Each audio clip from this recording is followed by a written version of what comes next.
जैसा हमने भाग 3 में बिहार क्वेश्चन किलर हिस्ट्री का भाग 3 में हमने पूरे विश्व के इतिहास बीएसएससी बीपीएससी में क्या पूछा गया है देख लिया हमने भाग 3 तक। ठीक है, उसी प्रकार हम प्राचीन भारत को देखेंगे।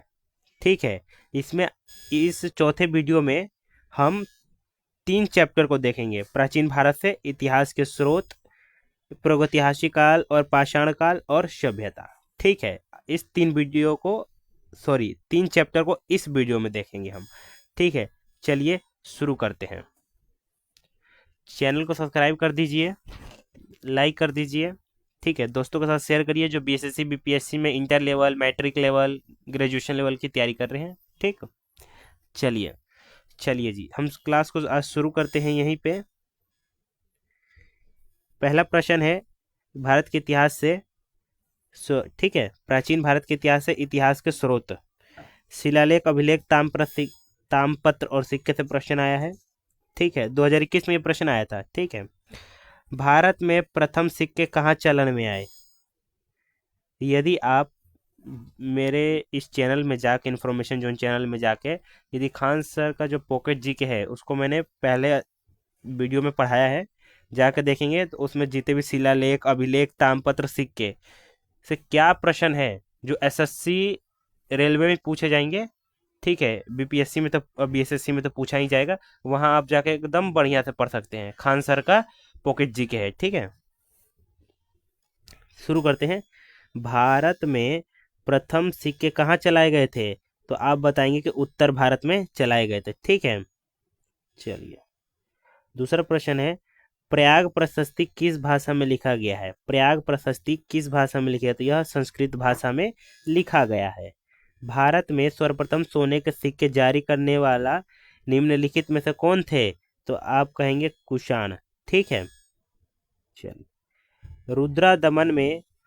रुद्रा दमन से संबंधित कौन सा अभिलेख है? रुद्रा दमन से संबंधित जूनागढ़ अभिलेख है। ठीक है, चलिए जूनागढ़ अभिलेख के साथ साथ 2-3 अभिलेख के बारे में बता देता हूँ जो खान सर के पॉकेट जीके में लिखा है और मैंने पहले वीडियो में पढ़ाया है। ठीक है, जूनागढ़ अभिलेख। ठीक है, उसके साथ एक और अभिलेख है हाथी गुम्फा अभिलेख, जिसे कहा जाता है तिथि रहित अभिलेख। ठीक है, इसमें कलिंग राजा खारवेल के बारे में जानकारी मिलती है। ठीक है, ये भी आप याद रख सकते हैं, काफ़ी इंपॉर्टेंट है। अगला है प्रयाग स्तंभ अभिलेख। ठीक है, इसमें समुद्रगुप्त के बारे में जानकारियाँ मिलती हैं। ठीक है, चलिए आगे बढ़ते हैं हम। और साथ में ये भी याद रखिए कि जूनागढ़ अभिलेख को गिरनार अभिलेख भी कहते हैं। ठीक है, पुरातन अवशेषों के कालक्रम का निर्धारण किस पद्धति के द्वारा होता है? तो C14 द्वारा होता है। ठीक है, कोई भी एकदम पुराना चीज है, जैसे अभी के टाइम पे सिंधु सभ्यता से कुछ गमला मिल जाए, ठीक है, तो हमें उसको C14 से देखने के बाद पता लगेगा ना कि सिंधु घाटी सभ्यता का है। ठीक है, तो C14 का प्रयोग इसके लिए किया जाता है। ठीक है, कार्बन 14। छठा प्रश्न है, शिलालेख के अध्ययन को क्या कहा जाता है? शिलालेख के अध्ययन को एपिग्राफी कहा जाता है। ठीक है, और मुद्रा के अध्ययन को क्या कहा जाता है? मुद्रा शास्त्र। ठीक है, ये सब मैंने पढ़ा रखा है पहले अध्याय में। ठीक है, जाकर देखिए खान सर का पॉकेट जी के सामान्य ज्ञान बाय खान सर। सातों प्रश्न है, निम्नलिखित अभिलेखों में से किसमें विधवा दहन का उदाहरण उल्लेखित है? किस अभिलेख में विधवा दहन का उदाहरण उल्लेखित है? तो आप कहेंगे कि भानुगुप्त का एरन स्तंभ अभिलेख। ठीक है, एरन अभिलेख। ठीक है, चलिए, जिसके अंदर सती प्रथा का पहला लिखित साक्ष्य मिलता है। ठीक है, पहला सती प्रथा का पहला लिखित साक्ष्य एरन स्तंभ अभिलेख में मिलता है। ठीक, अगला क्या है, न्यूमिस्टेमिक्स क्या है? तो आप बताएंगे कि यह एक सिक्कों का अध्ययन है। ठीक है, सिक्कों का अध्ययन को मुद्रा शास्त्र कहते हैं। ठीक है, हिंदी में,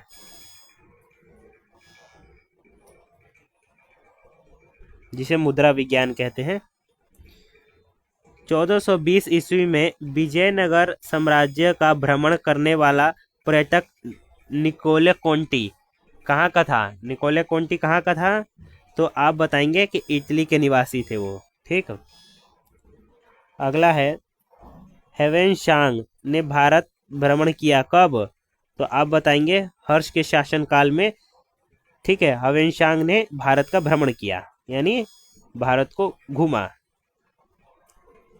ठीक है, पार्शियन भारत में सर्वप्रथम आए। पार्शियन भारत में सर्वप्रथम कब आए? तो आप बताएंगे सूरत में आए।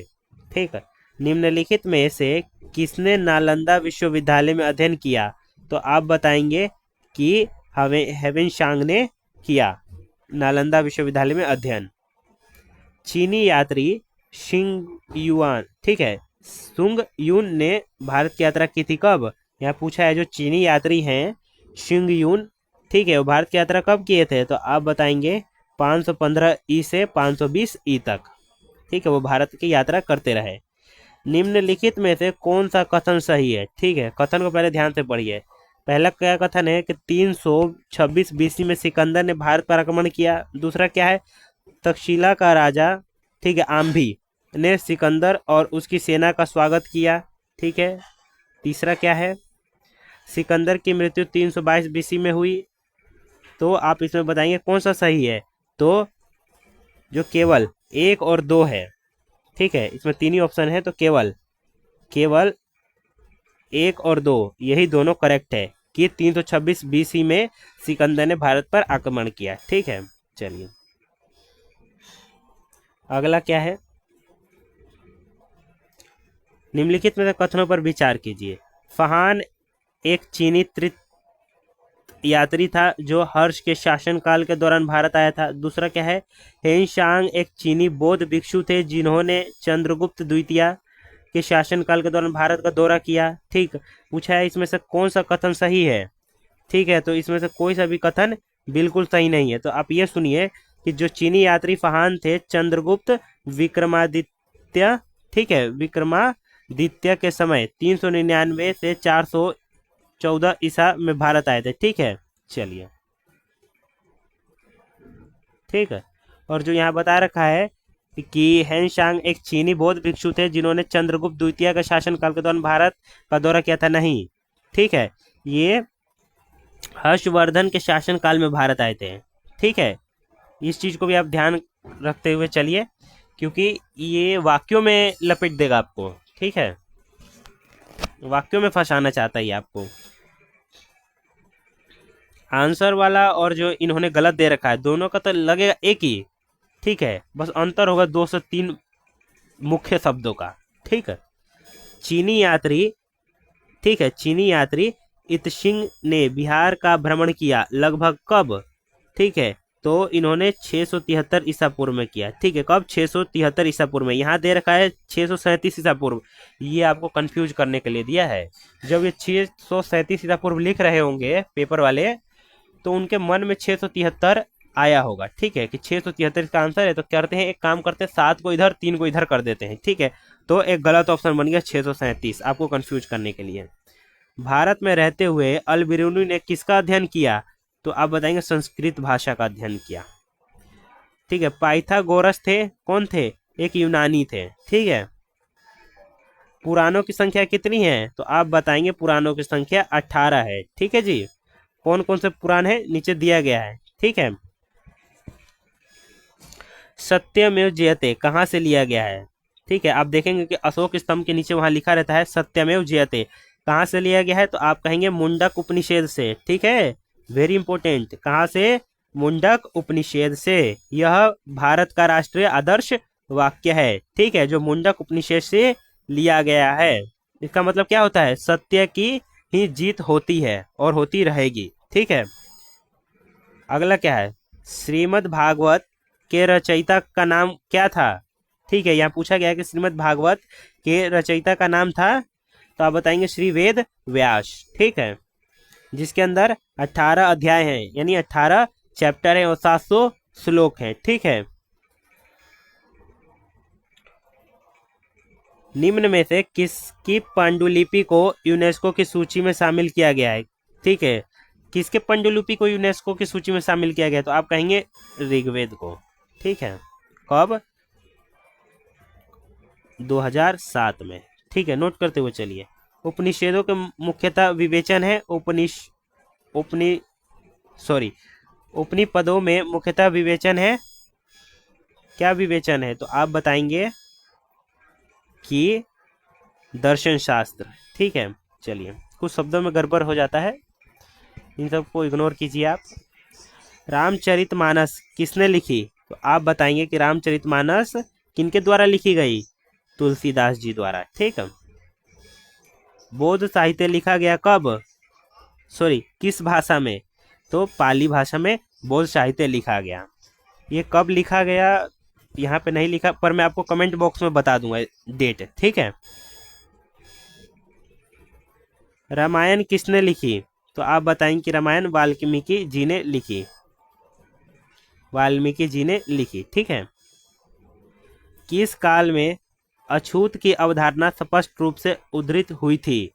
तो आप बताएंगे धर्मशास्त्र के समय में। ठीक है।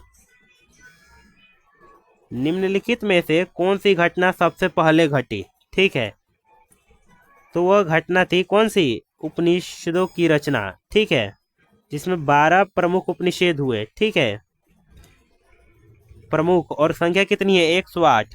और कितने उपनिषद हुए? 12 प्रमुख हुए। 12 प्रमुख उपनिषदों के नाम आपको जानना है तो जाइए। ठीक है, दूसरा या तीसरा जो पॉकेट जी का सामान्य ज्ञान बाय खान सर की क्लास है उसको देखिए, इसी चैनल पर पढ़ाया गया है।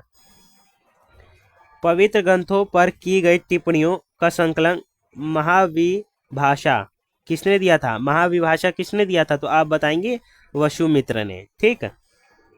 अगला है तोलाकापियम ग्रंथ संबंधित है किससे? व्याकरण से। किस भारतीय दर्शन ने परमाणु सिद्धांत का प्रतिपादन किया? तो आप बताएंगे वैशेषिक दर्शन। ठीक है। दूसरा अध्याय से देखिए क्या पूछा गया है। प्रागैतिहासिक काल और पाषाण काल से क्या प्रश्न पूछा है बीपीएससी बीएसएससी में? हम लोग जिस जाति के हैं वह है होमोस्पेनियस। ठीक है, होमोस्पेनियस। दूसरा प्रश्न है जिस काल में, ठीक है, कृषि कर्म का प्रादुर्भाव हुआ वह क्या कहलाता है? तो वह नवपाषाण काल कहलाता है। ठीक है। ठीक है, अगला है पोलिशदार पाषाण उपकरण किस युग की विशेषता है? तो वह नवपाषाण युग की विशेषता है। भारत में पशुपालन एवं कृषि के प्राचीनतम साक्ष्य प्राप्त हुए हैं। ठीक है, मेहरगढ़ से। ठीक है, यहाँ पूछा है कि पशुपालन एवं कृषि का जो साक्ष्य है वो कहाँ से प्राप्त हुआ है? तो वह मेहरगढ़ से हुआ है। ठीक है। निम्नलिखित में से किसको चालकोलिथिक युग भी कहा जाता है? ठीक है, ये अंग्रेजी का भाषा है। चालकोलिथिक युग किसको कहा जाता है? तो हिंदी में ताम्र पाषाण युग कहा जाता है। ठीक, कंफ्यूज मत होइएगा। प्रथम मानव जीवाश्म भारत में किस नदी घाटी से प्राप्त हुआ है? तो वह नर्मदा घाटी से प्राप्त हुआ है। ठीक है, 2 लाख वर्ष पुराना। ठीक है, जीवाश्म। पाषाण युग में काटने के लिए सामान्यतः प्रयुक्त उपकरण को कहा जाता था क्या? तो आप बताएंगे कि कुल्हाड़ी। ठीक है, काटने के लिए कुल्हाड़ी का प्रयोग किया जाता था। चलिए, प्राचीन भारत में जंगलवासी किस नाम से जाने जाते थे? तो वह, ठीक है, वह निषाद के नाम से जाने जाते थे। सबसे पुराना युग कौन सा है? तो आप बताएंगे एक्वेरियन सबसे पुराना युग है। कितना वर्ष? 2.5 अरब साल पहले तक चला। ठीक है, 4 अरब वर्ष से 2.5 अरब साल पहले तक चला एक्वेरियन युग। पृथ्वी का सबसे पुराना युग है। ठीक है। किस काल या किस युग में पत्थर के औजार सबसे पहले पाए गए थे? तो वह काल कौन सा था? मध्य पाषाण काल। ठीक है। पाषाण युग में माइक्रोकोलिथ समानतः किस युग में पाए जाते थे? तो आप बताएंगे कि यह मध्य पाषाण युग में पाए जाते थे। प्राचीन भारत में जोरवे संस्कृत का नाम किस राज्य में उसी नाम के स्थान पर रखा गया? तो वह महाराष्ट्र। ठीक है। इस प्रकार से प्रश्न पूछा गया है कि प्राचीन भारत में जोरवे संस्कृति का नाम किस राज्य के नाम के स्थान के नाम पर रखा गया है? तो महाराष्ट्र। ठीक है। आदि मानव ने सर्वप्रथम क्या सीखा? आग जलाना सीखा। ठीक जी। चलिए, आदि और इतिहास के पूर्व की अवधि जिसके लिए हमारे पास बहुत कम लिखित रिकॉर्ड हैं वह है प्रागैतिहास। ठीक है। पुरातन पत्थर युग में किस जाति के मानव थे? तो आप बताएंगे कि किस जाति के मानव थे? तो निएंडरथल मानव जाति के मानव थे। ठीक है। 16 प्रश्न है। सन 100 वर्ष में लोहे के पहिए वाला रथ किस देश के में मतलब किस देश में उपयोग होता था? तो भारत देश में उपयोग होता था। ठीक है। आधुनिक मनुष्य के हाल का पूर्वज है, ठीक है, क्रो-मगन मानुष। ठीक है। कृषि की शुरुआत संभवतः कब हुई कृषि की शुरुआत? तो 7000 ईसा पूर्व के आसपास। प्रागैतिहासिक काल का अर्थ क्या है? तो वह समय जिसका कोई ऐतिहासिक लिखित ब्यौरा ना हो, इसको प्रागैतिहासिक काल कहा जाता है। चलिए, अगला प्रश्न क्या है कि मनुष्य द्वारा पहली बार नियोलिथिक युग में पालतू बनाए जाने वाला पशु कौन सा है? तो वह पशु कुत्ता है। ठीक है। पूछ दिया जाएगा इस प्रकार से भी, मनुष्य द्वारा पहली बार किस युग में कुत्ता पालतू बनाया जाने वाला पशु था? तो आप बताएंगे नियोलिथिक युग। नियोलिथिक का अर्थ क्या है? तो नवपाषाण काल। ठीक है। पूरा पाषाण युग की सबसे बड़ी उपलब्धियां क्या थी? तो वह अग्नि का प्रयोग। प्रथम भारतीय पूरा पाषाण कलाकृति कहाँ से प्राप्त हुई? तो यह पोलावरम से प्राप्त होती है। नवपाषाण कालीन गड्ढे आवासों के अवशेष कहाँ पाए गए थे? तो यह जम्मू एंड कश्मीर में पाए गए थे। भीमबेटका किसके लिए प्रसिद्ध है? तो भीमबेटका गुफाओं के सेल चित्र के लिए प्रसिद्ध है। ठीक है। देखते हैं तीसरा अध्याय सभ्यता से क्या प्रश्न बीएसएससी बीपीएससी में पूछा गया है। तो ये हमारा इस वीडियो का अंतिम अध्याय है। ठीक है। चौथा अध्याय हम अगले भाग से चालू करेंगे, अर्थात 5वें भाग से हम चालू करेंगे। यह भाग 4 है। ठीक है। क्यूनिफॉर्म शब्दावली का संबंध किससे है? कि क्यूनिफॉर्म शब्दावली का संबंध है किससे? मेसोपोटामिया लेखन से। ठीक है। मानव ने सबसे पहले किस धातु का उपयोग किया था? तो सबसे पहले तामा धातु का प्रयोग किया था। ठीक है। यहाँ दिया है कि ये जो है ये क्या है? सिंधु घाटी सभ्यता के प्रमुख स्थल है। ठीक है। यहाँ से ठीक है, यहाँ से क्या साक्ष्य मिले हैं?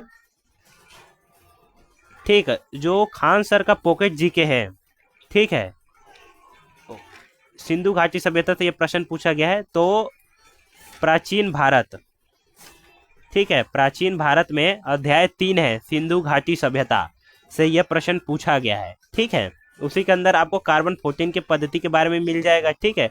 उस किताब में नोट बना के लिखा गया है। ठीक है। खान सर पॉकेट जी के बाय खान सर। ठीक है। ये पढ़ाया गया है आपको इसी चैनल पे, जाकर देखिए। तो चलिए इसका उत्तर देखते हैं क्या है। लोथल कहाँ है? रोपड़ कहाँ है? राखी गढ़ी कहाँ है? कालीबंगन कहाँ है? कालीबंगन राजस्थान में।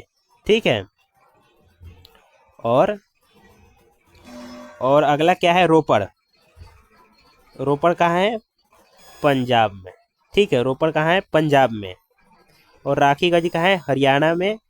ठीक है। और आखिरी का बचा लोथल। लोथल कहाँ है? गुजरात में। लोथल गुजरात में। ठीक है। ठीक। और धोलावीरा भी गुजरात में ही है, ठीक है। और यहाँ से क्या साक्ष्य मिला है उसके लिए आपको वहाँ पे जाके वीडियो देखना पड़ेगा। यदि आपको अधिक जानकारी प्राप्त करना है तो जाके आप वीडियो देख सकते हैं इसी चैनल पे। सिंधु घाटी सभ्यता, सैंधव सभ्यता, आदि ऐतिहासिक काल, कांस्य युग, ठीक है। यहाँ क्या प्रश्न पूछा गया है, हरियाणा में हड़प्पा संस्कृति का पुरातात्विक स्थल कौन सा है? हरियाणा में क्या है? राखी गढ़ी, ठीक है। हरियाणा में राखी गढ़ी, ठीक है। चलिए, और इस चैनल पे 47 सब्सक्राइबर है, जल्दी से सब्सक्राइब कीजिए कि 50 सब्सक्राइब हो और हम लाइव आकर चीज़ों को रिवीजन करें और प्रश्न जीके के वहीं से आएंगे, ठीक है। किस हड़प्पन स्थल से जूते हुए खेत का प्रमाण मिले हैं, ठीक है। तो वो क्या है? कालीबंगन, राजस्थान। देखिए कितनी बार यही प्रश्न पूछा गया है। तो अब जाके मैंने सिंधु घाटी सभ्यता पे A to Z जो लिखा हुआ है पॉकेट जी के सामान्य ज्ञान बाय खान सर, उसमें मैंने पढ़ा दिया है, जाके देखिए वहां पे। मोहनजोदड़ो किस नदी के तट पे स्थित है? तो आप कहेंगे सिंधु नदी के तट पे स्थित है। मोहनजोदड़ो का क्या अर्थ होता है? मृतकों का टीला, ठीक है। चलिए, अगला क्या है? निम्नलिखित में से कौन सा स्थान अपने गोदीवाड़ा यानी बंदरगाह के लिए प्रसिद्ध है? तो वह स्थान है लोथल, ठीक है। लोथल कहाँ है? आप कमेंट बॉक्स में बताइए। अभी मैंने आपको बताया लोथल और धोलावीरा कहाँ है। सूती वस्त्र के साक्ष्य प्राप्त हुए कहाँ से? तो मोहनजोदड़ो से सूती वस्त्र के साक्ष्य क्या हुए? प्राप्त हुए। सिंधु घाटी सभ्यता के लोग किसकी पूजा करते थे? देखिए, सिंधु घाटी सभ्यता से इतने प्रश्नों का डिमांड है बीपीएससी बीएसएससी में, ठीक है। तो जाके एक बार सिंधु घाटी सभ्यता का जो वीडियो है वो देख लीजिए, इसी चैनल पे आपको मिल जाएगा, सर्च करिए सिंधु घाटी सभ्यता पॉकेट जी के सामान्य ज्ञान बाय खान सर, आपको मिल जाएगा इन्फॉर्मेशन जोन। सिंधु घाटी सभ्यता के लोग किसकी पूजा करते थे? तो पशुपति महादेव की पूजा करते थे, ठीक है। सिंधु घाटी के लोग को ज्ञात नहीं था, किसके बारे में ज्ञात नहीं था? घोड़ा और लोहा के बारे में बिल्कुल ज्ञान नहीं था, इस बात का ध्यान रखिएगा। सिंधु घाटी सभ्यता के प्रमुख शहर का नाम बताइए जिसका पश्चिम एशिया के साथ व्यापार होता था। तो वह लोथल था। लोथल कहाँ है? कमेंट बॉक्स में बताइए। और धोलावीरा भी किस राज्य में स्थित है? हड़प्पा, ठीक है। हड़प्पा के निवासी किस देश के साथ व्यापारिक संबंध रखते थे? तो वह मेसोपोटामिया के साथ व्यापारिक संबंध रखते थे। सिंधु घाटी सभ्यता की लिपि क्या है? लिपि है, ठीक है, वह अभी तक पढ़ा नहीं गया, ठीक है, वह लिपि अभी तक पढ़ा नहीं गया। सिंधु घाटी सभ्यता का मुख्य विशेषता है तो नगर योजना, ठीक है, टाउन प्लानिंग, ठीक है। मुख्य विशेषता क्या है? टाउन प्लानिंग, नगर योजना, ठीक। एक विशाल सार्वजनिक स्नान घर, ठीक है, स्नान नागर कहते हैं, ग्रेट बाथ, सिंधु घाटी सभ्यता के कौन से स्थल से मिला है? इतना याद रखिए, जो सार्वजनिक विशाल स्नान नागर यानी जिसे इंग्लिश में ग्रेट बाथ कहा जाता है। क्या कहा जाता है? Great bath. कहाँ से मिला है? उसका साक्ष्य कहाँ से मिला है? तो आप कहेंगे मोहनजोदड़ो से, ठीक है। यह स्थल सभ्यता के कौन से स्थल से मिला है? तो आप कहेंगे मोहनजोदड़ो से। हड़प्पा सभ्यता को किस ऐतिहासिक चरण में रखा जाता है? तो आप बताएंगे कि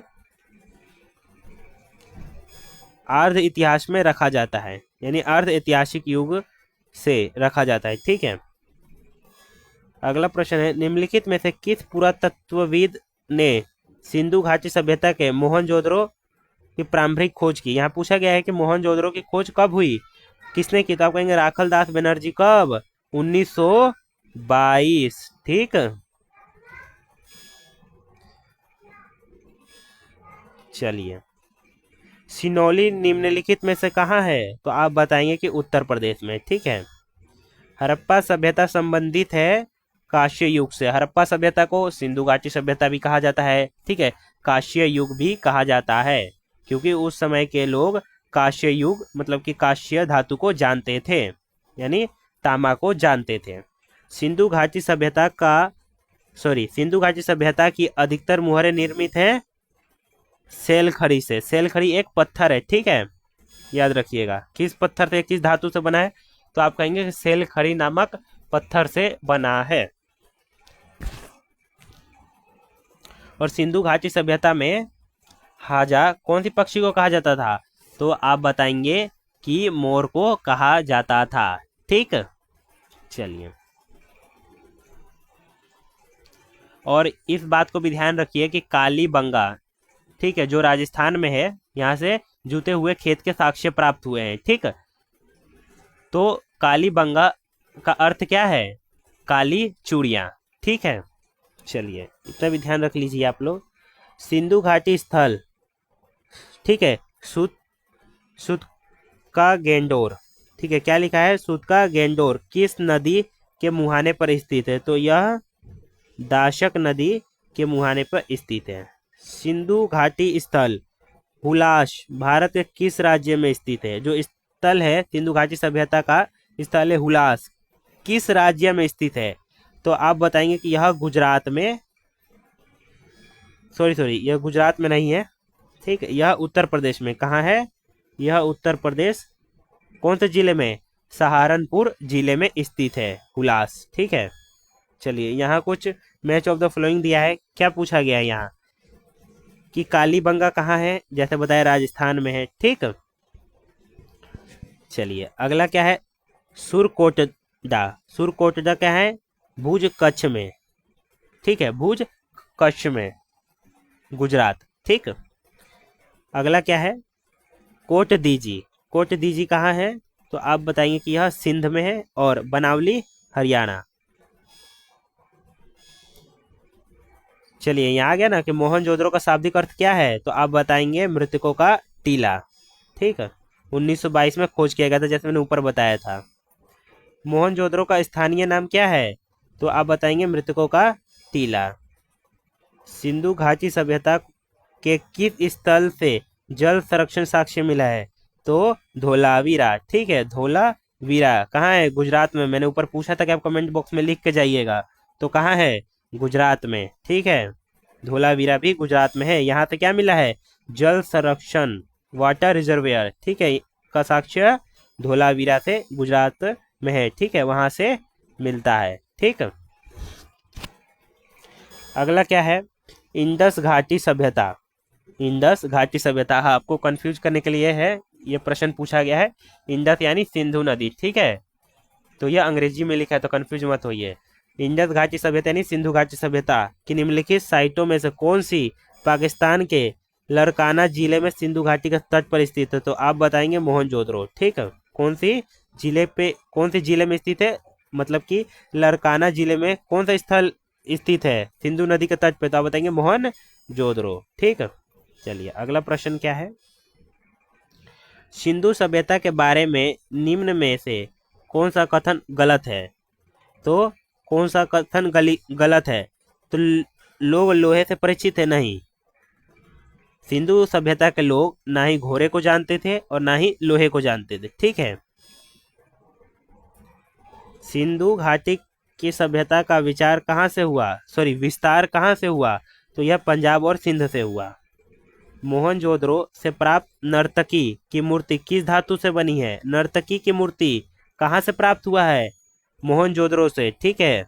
मोहनजोदड़ो का शाब्दिक अर्थ क्या है? स्थानीय नाम क्या है? मृतकों का टीला। सबको जोड़ते हुए चलिए, तो आप बताएंगे वो काश्य से बना हुआ है, ठीक है। उस समय के लोग काश्य को जानते थे, इसलिए सिंधु घाटी सभ्यता को काश्य युग भी कहा जाता है। सिंधु घाटी सभ्यता में किस जानवर की पूजा का प्रमाण मिलता है? ठीक है, किस जानवर की पूजा का प्रमाण मिलता है? तो आप बताएंगे कुबरदार बैल, ठीक है। चलिए, यहाँ फिर से मैच ऑफ द फ्लोइंग दिया गया है। सिंध, पश्चिम पंजाब, ठीक है, दक्षिणी बलूचिस्तान और हरियाणा, ठीक है। चलिए, सिंध कोट दीजिए, ठीक है। अगला है पश्चिम पंजाब, सराय खोला, ठीक है। अगला है दक्षिणी बलूचिस्तान, बालकोट। ठीक है, अगला क्या है, हरियाणा, यानी कोट दीजिए। ठीक है, चलो, नहीं नहीं, यहाँ हरियाणा क्या हो गया, राखी गढ़ी। ठीक है, और जो दक्षिणी बलूचिस्तान हो गया वो क्या है, कोट दीजिए। ठीक है, चलिए, हस्तिनापुर का उत्खनन कब हुआ, किस समय के मध्य हुआ, तो आप बताएंगे 1950 से 52 ईसा पूर्व के बीच हुआ। ठीक है, किन्होंने किया, महानिदेशक बीबी लाल ने हस्तिनापुर की खुदाई करवाई, कब, 1951 से 1952 तक। ठीक है, निम्न में से कौन सी वस्तु हड़प्पा स्थल से प्राप्त नहीं हुई है। ठीक है, सूती वस्त्र मिले हैं मोहनजोदड़ो से, गहने मिले हैं। ठीक है, हड़प्पा स्थल से कौन सा प्राप्त नहीं हुआ। ठीक है, तो इसमें सूती वस्त्र हो जाएगा क्योंकि यह मोहनजोदड़ो से प्राप्त हुआ है। ठीक है, बर्तन मिले हैं, गहने मिले हैं, शीशा मिला है। ठीक है, तो सूती वस्त्र मोहनजोदड़ो से मिला है। सिंधु घाटी सभ्यता में मोहर संकेत करती हैं, क्या संकेत करती हैं, तो व्यापार को संकेत करती हैं। इस समय मोहनजोदड़ो किस देश में है। ठीक है, वर्तमान में पूछा गया है, लगभग 2020-22 में ये प्रश्न पूछा गया है, तो हिसाब से बताएंगे तो यह पाकिस्तान में है। ठीक है, सिंधु घाटी के लोग थे, कैसे थे, तो शाकाहारी और मांसाहारी दोनों थे उस समय। ठीक है, चलिए, 35वां प्रश्न है, 1826 में सर्वप्रथम हड़प्पा के संबंध में किसने उल्लेख किया था। हड़प्पा के संबंध में किसने उल्लेख किया था 1826 में, तो आप बताएंगे चार्ल्स मेसन ने, कब, 1826 में। अगला प्रश्न है, किस हड़प्पा स्थल से लकड़ी को कुरेदकर नाली बनाने का साक्ष्य मिलता है, तो आप बताएंगे कालीबंगन, राजस्थान से। ठीक है, पुरातत्वविदों द्वारा नया किलेबंद हड़प्पा स्थल की खोज कहाँ की गई। ठीक है, नया किलेबंद हड़प्पा स्थल की खोज कहाँ से की गई, तो आप बताएंगे मोरो धारो से। ठीक है, चलिए, अभी भी लगभग अधिकतम पेज यहाँ पे बच चुका है। ठीक है, चलिए देखते हैं। ठीक है, किस सिंधु सभ्यता स्थल से 2 कमरे का बैराक मिला है, तो आप बताएंगे कि यह हड़प्पा से मिला है। ठीक है, उपरोक्त में से सही कथन को चुने, तो इसमें से सही कथन 3 और 4 है, तो सही कथन को देखिए। सभ्यता में नगरीय जीवन प्रारंभ हुआ। ठीक है, नगर 2 भागों में विभाजित हुआ, पहली गढ़ ऊंचाई पर, दूसरी निचली। ठीक है, अपर टाउन एंड लोअर टाउन। चलिए, सिंधु घाटी सभ्यता से प्राप्त पशुपति शील पर किस जानवर का अंकन नहीं है, तो गाय का नहीं है, यानी बाघ का है, हाथी का है और गेंडा का है। ठीक है, हड़प्पा कालीन सभ्यता का विशाल कोठार, जिसे अनाज संग्रह स्थल भी कहा जाता है, कहाँ से मिला है, तो वह मोहनजोदड़ो से मिला है। चलिए, निम्नलिखित में से कौन सा पुरातात्विक स्थल सिंधु घाटी सभ्यता से संबंधित नहीं है, तो आहर संबंधित नहीं है, कालीबंगन संबंधित है, राजस्थान। ठीक है, राखी गढ़ी, सुरकोटदा। ठीक है, चलिए, 43वां प्रश्न क्या है, सिंधु घाटी सभ्यता से संबंध स्थल स्थान कौन सा, लोथल, निम्नलिखित में से किस राज्य में है, लोथल कहाँ है, तो लोथल गुजरात में है। ठीक है, कहाँ, गुजरात में है। ठीक है, चलिए, यहाँ 44वां प्रश्न क्या है, हड़प्पा सभ्यता की खोज किसने की, तो हड़प्पा सभ्यता की खोज दयाराम साहनी ने की। ठीक है, चलिए, जो यहाँ पे हमारा 1 2 3 4 5 6 7 8 लगभग 8-7 पेज हमारा यहाँ पे रहता है। ठीक है, ये ज़्यादा लंबा पेज हो जाएगा तो अपलोड करने में दिक्कत भी होगा। ठीक है, जो आखिरी का 7-8 पेज है हम अगले भाग में इसको कर देंगे। ठीक है, चलिए, आज के लिए इतना ही। हमारे चैनल को सब्सक्राइब कीजिए, दोस्तों के साथ जरूर शेयर करिए। धन्यवाद।